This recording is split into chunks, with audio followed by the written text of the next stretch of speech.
బండి భగీరథ్ కేసులో మరో ఇద్దరు బాధితులు, వారు కూడా మైనర్లేనా? ఫోక్సో కేసు నిందితుడు బండి భగీరథ్ బాధితులు ఇంకా ఎంతమంది ఉన్నారు? వారు కూడా మైనర్లేనా లేక మేజర్లా? అయితే ఎందుకు బయటికి రావడం లేదు? మీడియా ముందుకు రాకుండా వాళ్ళని అడ్డుకుంటున్నదెవరు? ఇప్పుడు ఇదే తీవ్ర చర్చకు దారితీసింది. అరెస్టు నుంచి రక్షణ కల్పించాలని కోరుతూ బండి భగీరథ్ తరపు న్యాయవాది హైకోర్టు న్యాయమూర్తి ఎదుట వాదిస్తుండగా, బాధితురాలి తరపు న్యాయవాది పప్పు నాగేశ్వరరావు ఆసక్తికర వ్యాఖ్యలు చేశారు. ఈ ఫోక్సో కేసులో బండి భగీరథ్కు బెయిల్, అరెస్టు నుంచి ముందస్తు ఊరట ఎందుకు ఇవ్వకూడదో చెబుతూనే భగీరథ్ చేతిలో దారుణంగా మోసపోయిన బాధితులు కొందరున్నారని న్యాయమూర్తి జస్టిస్ మాధవీదేవికి వివరించారు.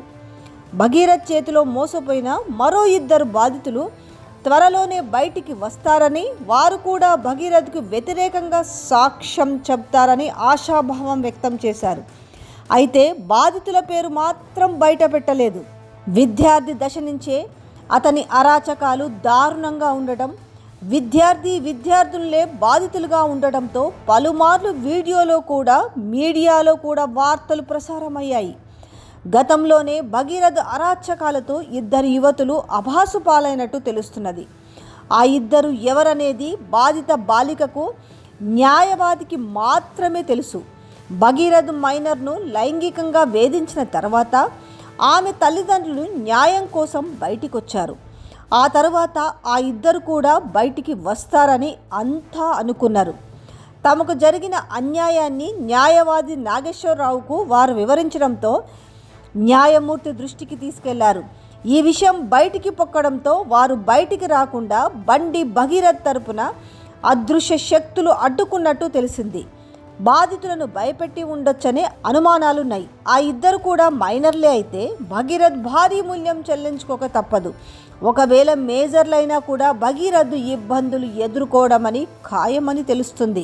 భగీరథ్ ఓ మైనర్ని మోసగించిన వ్యవహారం బయటికి రావడంతో అతని తండ్రి వైపు అభిమానులు, రాజకీయ నేతలు, భగీరథ్ అనుచరులు ఆ బాలిక ఐడెంటిటీని బయట పెట్టారు.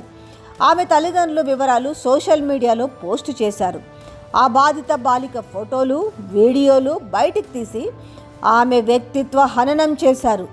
ప్రత్యక్షంగా పరోక్షంగా బాధితులను దారుణంగా బెదిరించారు. ఈ స్థాయిలో దుష్ప్రచారం చేయడం వల్లనే మిగతా బాధితులు కూడా బయటికి రావడం లేదనే అనుమానాలు ఉన్నాయి. అందుకే వారు కూడా మీడియా ముందుకు వచ్చే ధైర్యం చేయడం లేదని తెలుస్తుంది. ఆ ఇద్దరిని కూడా ఒక రకమైన భయాన్ని క్రియేట్ చేసి అడ్డుకునేందుకు బండి సైన్యం అత్యంత దారుణంగా మొదటి బాలిక వ్యక్తిత్వ హననానికి పాల్పడిందని న్యాయ నిపుణులు చెబుతున్నారు.